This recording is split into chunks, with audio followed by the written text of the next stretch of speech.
தனுசு ராசிக்காரர்களே, ஒரு நிமிஷம் கவனிங்க. இந்த வீடியோவை தவற விட்டீங்கன்னா நீங்க எதிர்பார்க்காத ஒரு விஷயம் நடக்கலாமுங்க. நீங்க இதை சும்மா ஒரு வீடியோன்னு நினைச்சு பார்க்காதீங்க. இது உங்க வாழ்க்கைக்கு வந்திருக்கும் ஒரு அறிவிப்புங்க. சமீப காலமா உங்க மனசுல ஒரு அழுத்தம், காரணம் தெரியாம ஒரு பயம், இரவு தூங்கும்போது கூட ஏதோ சரியில்லைன்னு ஒரு ஃபீலிங். இது எல்லாம் ஏன் தெரியுமா? உங்க வாழ்க்கையில ஒரு பெரிய மாற்றம் வரப்போகுதுங்க. ஆனா அதுக்கு முன்னாடி ஒரு சின்ன எச்சரிக்கையை கடவுள் தராரு. நீங்க இதை கவனிக்காம விட்டீங்கன்னா ஒரு வாய்ப்பு கைவிடப்படலாமுங்க, அல்லது ஒரு உறவு, ஒரு பண விஷயம் உங்க கையில இருந்தே நழுவி போகலாமுங்க. ஆனா பயப்படாதீங்க, இதுக்கு ஒரு வழி இருக்குது, இன்னும் நேரம் இருக்குதுங்க. இப்போ உங்க மனசுல இருக்கிற அந்த ஒரு பெரிய கவலையை நினைச்சுக்கிட்டு கடவுள் எனக்கு துணைன்னு கமெண்ட்ல எழுதுங்க. அந்த ஒரு நம்பிக்கை உங்க பாதையை மாற வைக்கும். இன்னும் நீங்க நம்ம சேனலை சப்ஸ்கிரைப் பண்ணலன்னா இப்பவே பண்ணுங்க. ஏன்னா இந்த மாதிரி எச்சரிக்கைகள் எல்லாம் எல்லாருக்கும் கிடைக்காதுங்க. வாங்க உங்க வாழ்க்கையை மாற்றக்கூடிய அந்த ரகசியத்தை இப்பவே தெரிஞ்சுக்கலாமுங்க. 12 ராசிகள்ல மிகவும் நேர்மையான தர்ம சிந்தனை கொண்ட ராசி எதுன்னு கேட்டா அது தனுசு ராசி தாங்க. ஆனா இந்த பிறவியில நீங்க ஏன் இப்படி இருக்கிறீங்கன்னு என்றாவது யோசித்திருக்கிறீர்களா? உங்க குணங்கள், உங்கள் அறிவுத்திறன், சில நேரங்கள்ல உங்களுக்குள்ள எழும் விவரிக்க முடியாத ஞானம், இவை அனைத்தும் உங்கள் முற்பிறவியோடு தொடர்புடையவைங்க.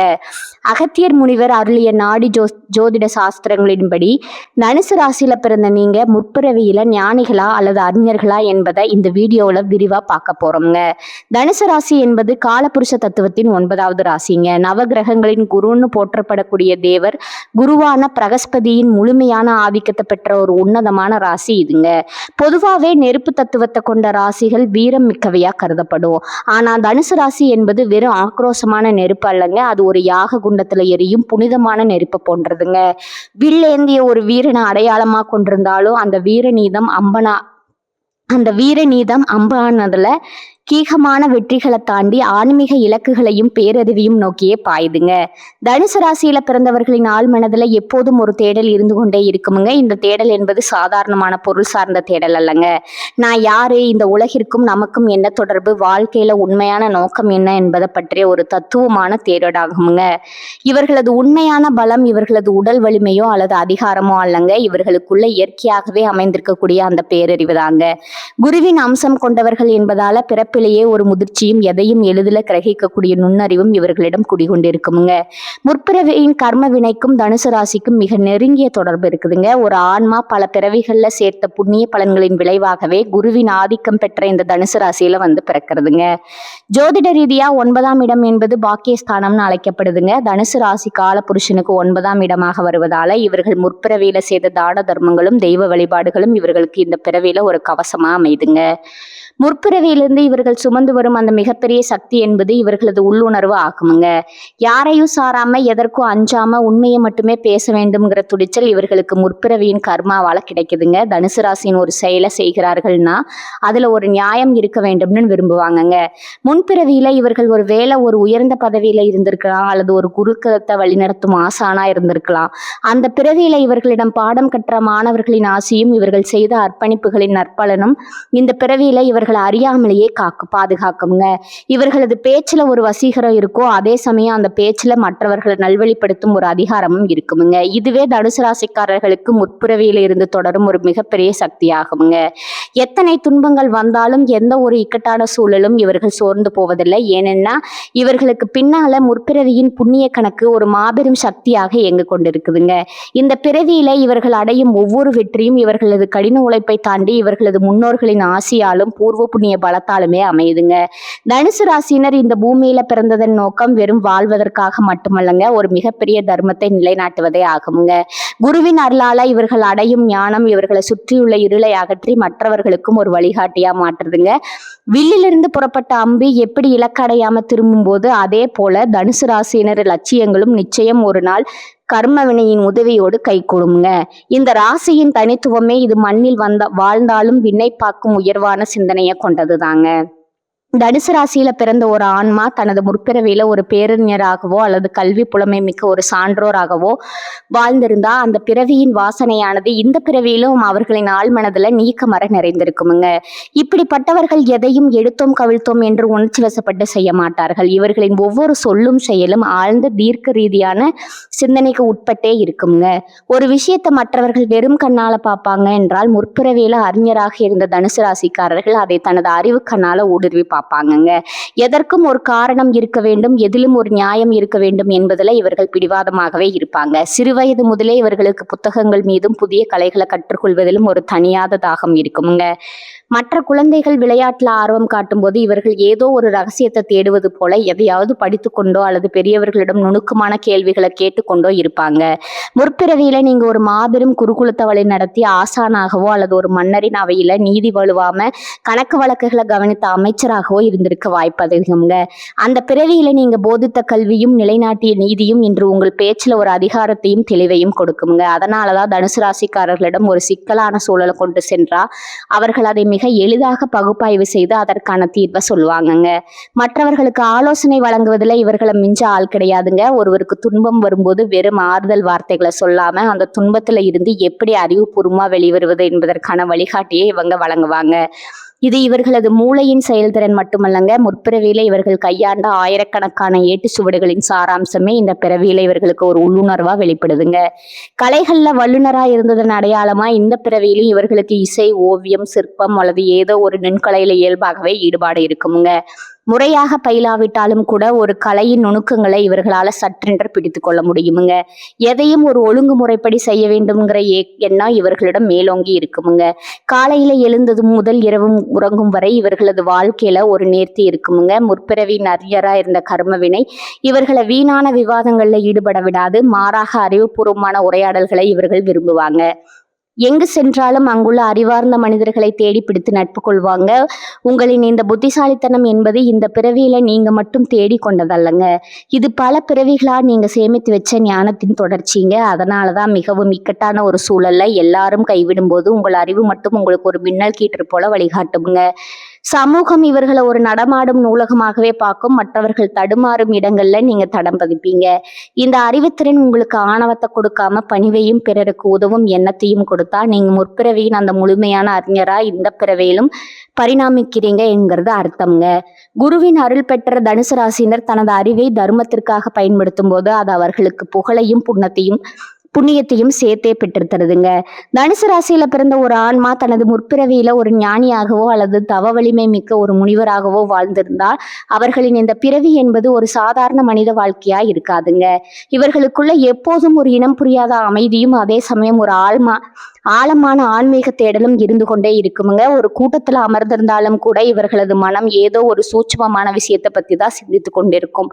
உலகமே கொண்டாடும் ஆடம்பரமான விழாக்களோ அல்லது பொருள் சார்ந்த இன்பங்களோ இவர்களை பெரிதா கவர்ந்து விட முடியாதுங்க. மற்றவர்கள் பணத்தையும் புகழையும் தேடி ஓடும்போது இந்த தனுசு ராசி அன்பர்கள் மட்டும் வாழ்வின் உண்மையான அர்த்தம் என்ன என்ற கேள்வியோடு தங்களை தாங்களே தேடிக்கொண்டிருப்பாங்க.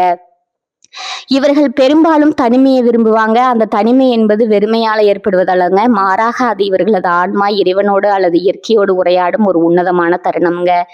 யாரிடமும் அதிகம் பேச தோன்றாது. ஆனா மௌனமா இருக்கும்போது இவர்களுக்குள்ள 1000 ஞான தெளிவுகள் பிறக்குமுங்க. முற்பிறவியில நீங்க ஒரு அடர்ந்த காட்டுல உள்ள மலை குகையிலோ அல்லது புண்ணிய நதிக்கரையிலோ அமர்ந்து பல ஆண்டு காலம் தவம் செய்த ஒரு முனிவரா இருந்திருக்க வாய்ப்பு ரொம்பவும் அதிகமா இருந்திருக்குமுங்க. அந்த தவத்தின் வாசனையே இந்த பிறவியில உங்களை ஒரு அமைதியான சுபாவம் கொண்டவரா மாற்றி இருக்குமுங்க. சில நேரங்கள்ல உங்களுக்குள்ள ஒரு உள்ளுணர்வு தோன்றுமுங்க. அது நடக்கும்போது விஷயங்களை முன்கூட்டியே உங்களுக்கு தெரியப்படுத்துமுங்க. மற்றவர்கள் அதை தற்செயல்னு சொல்லலாம், ஆனா அது உங்களுக்கு முற்பிறவியின் ஞானக்கண் இன்னும் முழுமையா மூட விடவில்லைங்கிறதுக்கான சான்றுங்க. உங்களுக்கு கனவுகள்ல சில கோயில்களோ அல்லது பழங்கால சித்தர்களின் வாழ்விடங்களோ அடிக்கடி வரக்கூடுமுங்க. இறைப்பணியில முழுமையா திளைத்த ஒரு ஆன்மீகவாதியா நீங்க இருந்ததன் விளைவா இந்த பிறவியில உங்களால அநியாயங்களை கண்டு சகித்து கொள்ள முடியாதுங்க. ஒரு கோவிலுக்கு சென்றாலோ அல்லது ஒரு பக்தி பாடலை கேட்டாலோ உங்க கண்கள்ல அறியாமலேயே நீர் கசியுமுங்க. இது உங்களது ஆன்மா தனது பழைய தொடர்பை தேடி இயங்குவதை காட்டுதுங்க. உலகாயாத இன்பங்களான வீடு, வாசல், சொத்து ஆகியவற்றிற்கு நீங்க முக்கியத்துவம் கொடுத்தாலும் உங்க ஆழ்மனம் எப்போதும் மன அமைதியே முழுமையானதா கருதுமுங்க. எவ்வளவு பெரிய செல்வந்தரா இருந்தாலும் ஒரு கட்டத்துல எல்லாவற்றையும் விட்டுட்டு அமைதியான ஒரு இடத்திற்கு சென்று விடலாம்ங்கிற எண்ணம் உங்களுக்குள்ள வந்து போகுமுங்க. பிறருக்கு துன்பம் வரும்போது உங்கள் கைகள் தானாகவே உதவி செய்ய துடிக்குமுங்க. அந்த உதவி என்பது வெறும் பொருளுதவி அல்லங்க, உங்களது வார்த்தைகளால் அவர்களுக்கு ஒரு பெரிய மனமாற்றத்தை ஏற்படுத்துவீங்க. முற்பிறவியில நீங்க செய்த அந்த தவப்பயன் உங்களை இந்த பிறவியிலும் ஒரு வழிகாட்டியாவே இருக்குதுங்க. உங்க அருகில் இருப்பவர்கள் உங்களை ஒரு விசித்திரமான மனிதரா பார்க்கலாமுங்க, ஆனா உங்க உள்ளே இருக்கும் அந்த ஞானம் ஒரு நாள் உலகிற்கு வெளிப்படுங்க.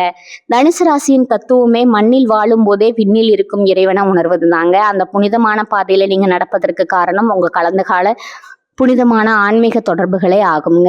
இந்த பிறவி என்பது உங்கள் ஆன்மா அடைந்த அந்த ஞானத்தை முழுமைப்படுத்துவதற்கான ஒரு அற்புதமான வாய்ப்பாகுங்க. அகத்திய மாமுனிவர் தனது ஞான கண்ணால கண்டறிந்த பேரிண்டத்தின் ரகசியங்கள்ல ஒன்றுதான் இந்த தனுசு ராசியின் கர்ம வினை தொடர்புங்க. தனுசு ராசியில பிறந்த ஒரு ஆன்மா இந்த பூமியில எடுக்கும் ஒவ்வொரு முடிவும், அவர்கள் சந்திக்கும் ஒவ்வொரு இக்கட்டான சூழலும் தற்செயலானது அல்லங்க. அது அவர்களின் கடந்த கால தவ பயனின் நேரடி விளைவாகுங்க. அகத்தியர் பெருமான் தனது நாடி சுவடுகள்ல குறிப்பிடுவது என்னன்னா, ஒரு ஆன்மா பல கோடி பிறவுகள்ல செய்த புண்ணியத்தின் சாரமே தனுசு ராசியில பிறப்பதற்கான தகுதியை வழங்குதுங்க. நீங்க இந்த பிறவியில ஒரு மாபெரும் அறிஞரா திகழ்ந்தாலும் சரி, அல்லது உலகப்பற்ற துறந்த ஒரு ஞானியா வாழ்ந்தாலும் சரி, உங்கள் இருவருக்கும் பொதுவான ஒரு உன்னத கடமை இருக்குதுங்க. அதுதான் தர்மம் காப்பது. தனுசு ராசியினர் வெறும் வார்த்தைகளால தர்மத்தை பேசுபவர்கள் அல்லங்க, அதை தன் வாழ்நாள் முழுவதும் செயல்ல காட்ட வேண்டிய கட்டாயத்துல இருப்பவங்க. நீங்க செய்யும் ஒவ்வொரு சிறு உதவியும், ஒரு பசித்தவனுக்கு இடும் உணவும், ஒரு அறியாமையில் இருப்பவனுக்கு காட்டும் நல்வழியும் உங்களை முற்பிறவி கர்மவினைகளை சுட்டரிக்கும் புனித தீயா மாறுங்க. அகத்தியர் அருளிய ரகசியத்தின்படி தனுசு ராசியினர் இந்த பிறவியில சந்திக்கும் சோதனைகள் அனைத்தும் அவர்களின் கர்மாவை துடைப்பதற்காகவே வருதுங்க. அந்த சோதனைகளை கண்டு நீங்க அஞ்ச தேவையில்லைங்க. ஏன்னா உங்களுக்கு பின்னால முற்பிறவியின் தவ வலிமை ஒரு மாபெரும் சக்தியா இயங்கிக் கொண்டு இருக்குதுங்க. நீங்க பிறருக்கு செய்யும் உதவியானது உங்களை அடுத்த உன்னத நிலைக்கு, அதாவது பிறவி பெருங்கடல இருந்து விடுபடும் நிலைக்கு இட்டு செல்லுங்க. ஒரு தனுசு ராசிக்காரர் தனது கையில இருக்கும் பொருளை விட தனது சொல்லால ஒருவரது மனத்துயரை ஆற்றும் போது அங்க அகத்தியரின் ஆசி முழுமையா கிடைக்குதுங்க. நீங்க எடுக்கும் ஒவ்வொரு முடிவிலும் ஒரு தெய்வீக தன்மை இருக்க வேண்டும். பேராசைக்கோ அல்லது சுயநலத்திற்கோ இடம் கொடுக்காம பொதுநலத்தையும் நீதியிலையும் நிலைநாட்ட முற்படுத்தும் போது உங்களது கர்ம வினைகள் மறைந்து உங்கள் ஆன்மா பேரொளியாக மாறுங்க. அகத்திய முனிவர் சொல்வது போல, காலம் என்பது ஒரு சுழற்சி. நீங்க முற்பிறவியில எதை விதித்தீர்களோ அதையே இந்த பிறவியில அறுவடை செய்றீங்க. ஆனா இந்த பிறவியில நீங்க செய்யும் தர்மங்கள் உங்கள் எதிர்கால பிறவிகளை மட்டுமல்ல, உங்களது முன்னோர்களின் ஆன்மாக்களையும் சாந்தியடை செய்யும் வல்லமை கொண்டதுங்க. தனுசு ராசியின் வில்லிலிருந்து புறப்படும் அம்பு எப்படி தர்மத்தின் பாதையில செல்ல வேண்டுமோ அப்படியே உங்க வாழ்க்கையும் அமைய வேண்டும்ங்க. இதுவே அகத்தியர் முனிவர் உங்களுக்கு உணர்த்தும் வாழ்வின் ரகசியமுங்க. உங்கள் கடமையை சரியா செய்யுங்க, பலனை பத்தி கவலைப்படாதீங்க. ஏனெனில் அந்த பலனை தீர்மானிப்பது உங்கள் கடந்த கால தவமும் நீங்கள் இப்போது செய்யும் தர்மமுமே ஆகுமுங்க. பல்லாயிரம் ஆண்டுகளுக்கு முன்னால பொதிகை மலையின் அடிவாரத்துல ஒரு அடர்ந்த காடு இருந்ததுங்க. அந்த தர்மவனத்துல 2 நண்பர்கள் வாழ்ந்து வந்தனர். ஒருவன் பெயர் ஆதித்தன். அவன் ஒரு சிறந்த அறிஞன், சகல கலைகளையும் கற்றவன்க. அரசபையில அமைச்சரா பணியாற்றிய அனுபவம் கொண்டவன். எதையும் தர்க்க ரீதியா சிந்திப்பதுல அவனுக்கு நிகர் எவனும் இல்லைங்க. மற்றொருவன் பெயர் சித்தன். அவர் ஒரு மனஞானி. காட்டின் அமைதியிலும் ஓடும் நதியிலும் இறைவனை காண்பவன்க. ஒரு முறை இவர்கள் இருவரும் ஒரு பழங்காலத்து சிதலம் அடைந்த சிவன் கோயிலுக்கு சென்றனருங்க. அங்க ஒரு பழைய சுவடியில தனுசு ராசியின் ரகசியம் பற்றிய சில வரிகள் இருந்துச்சு. அதை படிச்ச ஆதித்தன் தனது அறிவாற்றால அதை ஆராய தொடங்கினாங்க. சித்தனோ, இந்த பிரபஞ்சம் ஒரு கணக்கு, நாம் செய்யும் ஒவ்வொரு செயலும் ஒரு குறிப்பிட்ட விதியின்படி நடக்குது. தனுசு ராசியில பிறந்தவர்கள் ஏன் இவ்வளவு அறிவோடும் போராட்ட குணத்தோடும் இருக்கிறார்கள் தெரியுமா? அவர்கள் முற்பிறவியில தர்மத்திற்காக தங்களது அறிவை செலவிட்டாங்கன்னு தர்க்கம் பேசினாங்க. அப்போது அங்க ஒரு முதியவர் தோன்றி அவர்களிடம் ஒரு வில்லையும் ஒரு தீபத்தையும் கொடுத்தாருங்க.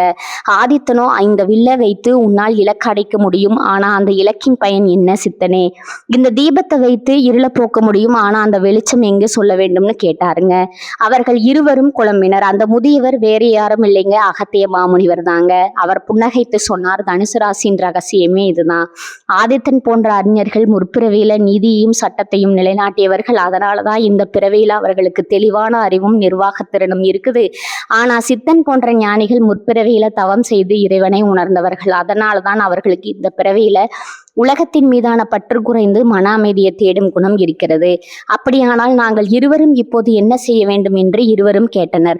அகத்தினர் சொன்னார், வில்லேந்திய வீரன் போல அறிஞர்கள் நீதியை காக்க வேண்டும், கையில் தீபம் ஏந்திய ஞானி போல மற்றவர்களுக்கு நல்வழி காட்ட வேண்டும். தனுசு ராசியில பிறந்தவர்கள் வெறும் மனிதர்கள் அல்ல, அவர்கள் கடந்த கால தவத்தின் மிச்சங்கள். நீங்கள் செய்யும் ஒவ்வொரு தர்மமும் உங்கள் கர்ம வினையை எரிக்கும். இந்த பிறவியில நீங்க சந்திக்கும் வழிகள் அனைத்தும் உங்கள் ஆன்மாவை தூய்மைப்படுத்தவே வருது. அறிஞனாக இருந்தாலும் ஞானியாக இருந்தாலும் உங்கள் லட்சியம் ஒன்றாகவே இருக்கட்டும், அதுதான் பிறருக்கு உதவுதல். திடீரென்று அகத்தியர் மறைந்தார். ஆதித்தனும் சித்தனும் ஒருவரை ஒருவர் பார்த்து கொண்டனர். அவர்களுக்கு புரிந்தது, ஒருவன் அறிவால் உலகை மாற்ற பிறந்தவன், மற்றொருவன் ஞானத்தால் உலகிற்கு ஒளியூற்ற பிறந்தவன். இருவருமே தனுசு ராசியின் இரு கண்கள். அந்த நாள் முதல் அவர்கள் இருவரும் தங்களது முற்பிறவி பயனை உணர்ந்து தர்மத்தை நிலைநாட்டத் தொடங்கினர். அவர்கள் எங்கு சென்றாலும் அந்த வெல்லும் வேலும் தீபமும் அவர்களுக்கு துணையாக இருந்தது. இதுவே தனுசு ராசியின் ரகசியமான கதை. நேயர்களே, உங்கள் வாழ்க்கையில நடக்கும் பல விஷயங்களுக்கு இப்போது விடை கிடைத்திருக்கும் என்று நம்புகிறேன். நீங்க ஒரு அறிஞரா அல்லது ஞானியா, உங்க மனதிற்குள்ள எது அதிகம் தோன்றுகிறது அதை மறக்காம கமெண்ட் பாக்ஸ்ல சொல்லுங்க. தனுசு ராசிக்காரர்களே, இந்த வீடியோவை இவ்வளவு நேரம் முழுசா பார்த்ததுக்கு ஒரு அர்த்தம் இருக்குது. நீங்க வாழ்க்கையை சும்மா வாழ்ந்துட்டு போறவங்க இல்ல, ஒரு இலக்கை கொண்டு வாழ்க்கையை வாழ்றவங்க. சில நேரம் வாழ்க்கை உங்களை சோதிச்சிருக்கலாம், சில விஷயங்கள் நம்ம கையில இருந்தும் நழுவி போயிருக்கலாம். அதனால நீங்க மனசு உடைஞ்சு போன நேரங்களும் இருக்கும். ஆனா ஒரு விஷயத்த மறந்துடாதீங்க, அந்த ஒவ்வொரு அனுபவமும் உங்களை உருவாக்கி இருக்குது. இன்னைக்கு நீங்க எவ்வளவு ஸ்ட்ராங்கா இருக்கீங்கன்னா அது அந்த கஷ்டங்களாலதான். இப்ப நீங்க நிக்கிற இந்த நிலை ஒரு முடிவு இல்ல, அது ஒரு பவர்ஃபுல்லான ஸ்டார்டிங் பாயிண்ட். ஜோதிடம் என்ன சொல்லுது தெரியுமா? உங்க வாழ்க்கை மெதுவா ஒரு நல்ல பாதைக்கு திரும்புதுங்க. நீங்க எதிர்பார்த்த அந்த மாற்றம் அதிக தூரத்துல இல்லைங்க. ஆனா அந்த மாற்றத்தை அனுபவிக்கணும்னா ஒரு விஷயம் மட்டும் தேவை, அதுதான் உங்க நம்பிக்கை. நீங்க உங்களை நம்பணும், உங்க முடிவுகளை நம்பணும், உங்க பாதையை நம்பணும். ஏன்னா நீங்க நம்புற அளவுக்கு தான் வாழ்க்கை உங்களுக்கு திரும்ப கொடுக்கும். இப்ப இருந்து என்ன ஆகுமோன்னு பயப்படுறதை விட்டுட்டு என்னால முடியும்னு நம்ப ஆரம்பிங்க. அந்த ஒரு மாற்றம் உங்க வாழ்க்கையை முழுக்க மாற்றம். நீங்க தோல்வியை பார்த்தவங்க இல்ல, நீங்க கத்துக்கிட்டவங்க. நீங்க தள்ளப்பட்டவங்க இல்ல, நீங்க மேலே ஏறுற வழியில இருக்கிறவங்க. இப்போ ஒரு நிமிஷம் கண்களை மூடுங்க. உங்க வாழ்க்கை எப்படி இருக்கணும்னு நீங்க நினைச்சீங்களோ அந்த காட்சியை மனசுல நினைச்சு பாருங்க. அது சாத்தியம் இல்லைன்னு யாரும் சொல்ல முடியாதுங்க. ஏன்னா அந்த சக்தி உங்களுக்குள்ள இருக்கு. ஜோதிடம் உங்களுக்கு வழிகாட்டுது. ஆனா அந்த வழியில நடக்கிற சக்தி, தைரியம், முடிவு அது முழுக்க முழுக்க உங்க கையில தான் இருக்குதுங்க. இப்ப இருந்து ஒரு முடிவு எடுத்துருங்க. என்ன நடந்தாலும் நான் முன்னேறி போவேன், என்ன தடைகள் வந்தாலும் நான் நிக்க மாட்டேன், என் வாழ்க்கையை நான் மாற்றுவேன். இந்த முடிவை எடுத்த நீங்க அந்த நிமிஷத்துல இருந்து உங்க வாழ்க்கை மாற ஆரம்பிச்சிருக்கும். நம்பிக்கையோட இருங்க, பாசிட்டிவா நினைச்சுக்கோங்க. நீங்க டிசர்வ் பண்ற அந்த சந்தோஷம், வெற்றி, அமைதி அது உங்களை கண்டிப்பா தேடி வருங்க. தனுசு ராசிக்காரர்களே, நீங்க சாதிக்க பிறந்தவர்கள், நீங்க ஜெயிக்க பிறந்தவர்கள். நல்லதே நடக்குமுங்க, நிச்சயமா நடக்குமுங்க. வாழ்க வளமுடன். நன்றி, வணக்கம்.